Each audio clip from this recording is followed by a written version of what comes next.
Programme میں دوبارہ خوش آمدید. ہم گفتگو کر رہے ہیں آئین اور عوام میں، اور ہمارا فوکس ہے جمہوری ادارے. پروفیسر خورشید صاحب، آپ نے جس طرح بات کی، اگر ہم جمہوری اداروں کا تاریخ دیکھیں تو بہت مختلف رہی ہے، بہت کم عرصہ انہیں آپریٹ کرنے کا موقع ملا ہے.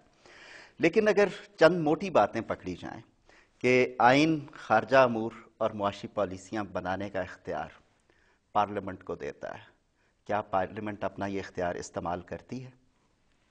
مجھے دکھ سے کہنا پڑتا ہے کہ اس معاملے میں پارلیمنٹ کی کارکردگی تسلی بخش نہیں، اور بنیادی وجہ اس کی یہ ہے کہ ہم نے جمہوریت کو پوری طرح پروان چڑھنے کا موقع نہیں دیا. بار بار ڈسٹرپٹ ہوا ہے، اور جب ڈسٹرپٹ نہیں ہوا، جب بھی سیاسی قیادت نے بھی وہ کام نہیں کیا.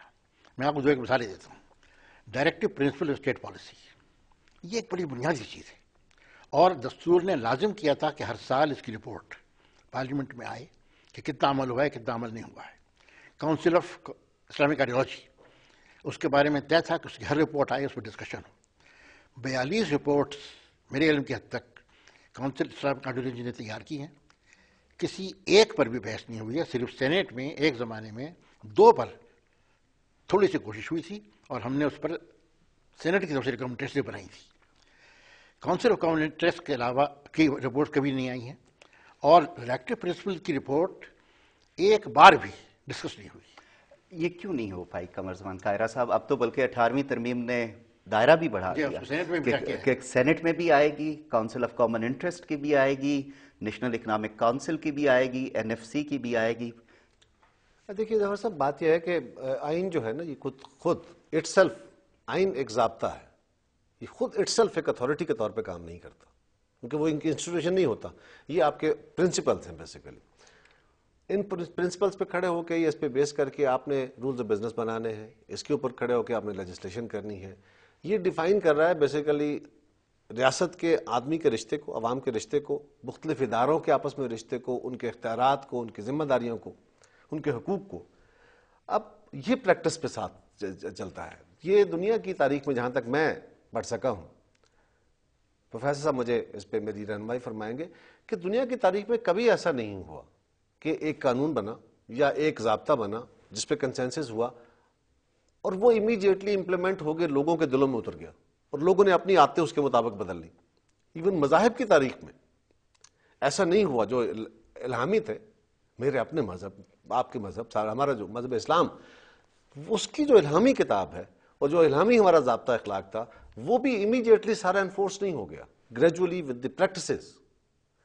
دنیا کی جمہوری تاریخ میں جہاں جہاں یہ جو معاہدہ عمرانی کی جو جدید تاریخ ہے، اس کے تحت جمہوریت میں ادارے اپنے رویے بلڈ کرتے ہیں، اور افراد اپنے رویے بلڈ کرتے ہیں. پبلک کا رسپانس، جس طرح کے عوامی حالات ہوں گے، جس طرح کا معاشرہ ہوگا، اس طرح کی ریپرزنٹیشن ہوگی. پارلیمان عوام کے مختلف سیکشنز کی نمائندگی کرتا ہے، مختلف انٹرسٹ گروپ کی بھی نمائندگی کرتا ہے، مختلف آئیڈیالوجیکل گروپس کی بھی نمائندگی کرتا ہے.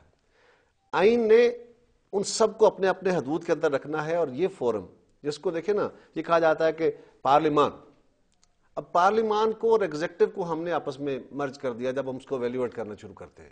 میری نظر میں یہ موجودہ پارلیمان نے پاکستان کی تاریخ کا سب سے بڑا کام کیا ہے. اس میں کسی ایک جماعت کے پاس سادہ اکثریت بھی نہیں ہے.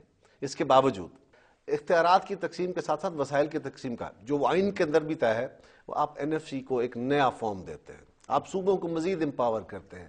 آپ کمزور ہوتی ہوئی فیڈریشن کو اور فیڈریشن سے ہٹتے ہوئے گروپس کو دوبارہ اکٹھا کرنے کی کوشش کرتے ہیں. یہ ایک دم ہو نہیں جاتا. قانون بن گیا، اب اس پہ عمل ہونا ہے. ایگزیکٹو کا، میں آج ایگزیکٹو کا حصہ ہوں، فرض کریں میری جماعت آج حکومت میں ہے. ہمارے اندر بھی بہت سارے پرابلمز ہوں گے، کچھ ہماری کمزوریاں ہوں گی اور بہت ساری حالات کی مجبوریاں ہوں گی. دنیا میں جو پبلک پریشر ہوتا ہے یا عوام کا جو لیول ہوتا ہے، عوام ایک پریشر بیلڈ کرتے ہیں. میڈیا اس کا بڑا اہم رول ہے. آج کا جو وائبرنٹ میڈیا ہے، جس طرح ہم پہلے بھی ذکر کر رہے تھے کہ یہ بجائے صرف اپنا سکرین کا جو مالی انٹرسٹ ہے اس کو دیکھے بغیر، اس کو بھی دیکھنا ہے، لیکن ریئل ٹائم ریسرچ اورینٹڈ چیزوں کو لے کے آئے، پبلک اوپینین بلڈ ہوگا، اس پہ عمل درآمد ہوگا. عمل درآمد سے ہی آپ کو عادات بنے گی. دیکھیں 1935 کے ایکٹ کے تحت اس وقت کی جو ایگزیکٹو تھی، اور آج بھی آپ کے رولز کے اندر بہت سارے رولز، اس کی ٹریننگ وہ ہے کہ وہ اتھارٹی ہے، وہ حکومت ہے، وہ حکمران ہے. حکمران نہیں ہے، وہ پاکستان کے منتخب نمائندوں کے تحت بننے والی اس اسمبلی اور ایگزیکٹو کو کے اصولوں کے تحت یا ضابطے کے تحت جو بنائیں گے وہ اس نے سرو کرنا ہے. لیکن پارلیمان کو ایگزیکٹو کے ساتھ دونوں کی جو پرفارمنسز ہیں ان کو الگ الگ دیکھا جانا چاہیے. ایگزیکٹو کی پرفارمنسز اپنی جگہ ہوتی ہے، وہ بجا ہے. لیکن اگر ہم یہ سوال میرا آپ دونوں کے لیے، کیونکہ آپ دونوں ایوانوں میں موجود ہیں، کہ اگر مثلا جب ہم بریچ آف پریولیج کی بات کرتے ہیں، کوئی رپورٹ آنی چاہیے، اس پہ ڈیبیٹ ہونی چاہیے، نہیں ہوتی، کوئی پالیسی جو بنانے کا مینڈیٹ پارلیمان کا ہے کہیں اور سے بن کے آتی ہے، تو وہ کیا آپ کی بریچ آف پریولیج نہیں ہے؟ نہیں، دیکھیے ہمیں سیلف کریٹیکل ہونا چاہیے. اصولی طور پر خیر صاحب کی بات غلط نہیں ہے، ایک ایوولوشنری پروسیس ہے، صحیح. ہم بھی اس سے گزر رہے ہیں. لیکن ساتھ یہ بھی حقیقت ہے کہ ہمارے یہاں دو چیزوں کی بڑی کمی ہے. ایک یہ کہ ہمارا الیکٹورل سسٹم جو ہے وہ عوام کے صحیح نمائندوں کو اوپر لانے کے بجائے جو پاور گروپس ہیں ان کا گیم بن گیا ہے. تو اس الیکٹورل سسٹم کو بھی تو پارلیمان نے ریفارم کرنا ہے. میں آتا ہوں اس کے اوپر بھی، لیکن حقائق یہ ہے. اور دوسری بات یہ ہے کہ میری نگاہ میں یعنی ایگزیکٹو بھی اور پارلیمنٹ کے ارکان بھی بلا شبہ ایک تھوڑا سا امپرومنٹ اس پارلیمنٹ میں دیکھتا ہوں، جس کا ذکر میں بھی کروں گا. لیکن ہم اپنا صحیح کردار ادا نہیں کر سکے. ہمیں اپنی خامی کو محسوس کرنا چاہیے، اس کی تلافی کرنی چاہیے. اور دنیا کی جس تاریخ کا ذکر کیا ہے خیرہ صاحب نے، اس میں جہاں یہ پہلو ہے وہیں یہ بھی ہے کہ جس نے اسلام کو قبول کیا اس سے وہ زندگی کا رخ بدل دیا. ٹھیک ہے، تبدیلی آہستہ آہستہ آئی ہے. مغرب میں آپ دیکھیے کہ 1913 میں جو کرٹیکل ایئر ہے انگلستان کی تاریخ کے اندر، اس میں پارلیمنٹ نے اپنے آپ کو اسرٹ کر کے ہاؤس آف لارڈ سارے اختیارات لیے. لیکن آپ دیکھیے کہ امیڈیٹلی کتنی تبدیلی آئی ہیں اس کے بعد. ہمارے ہاں برسوں گزر جاتے ہیں.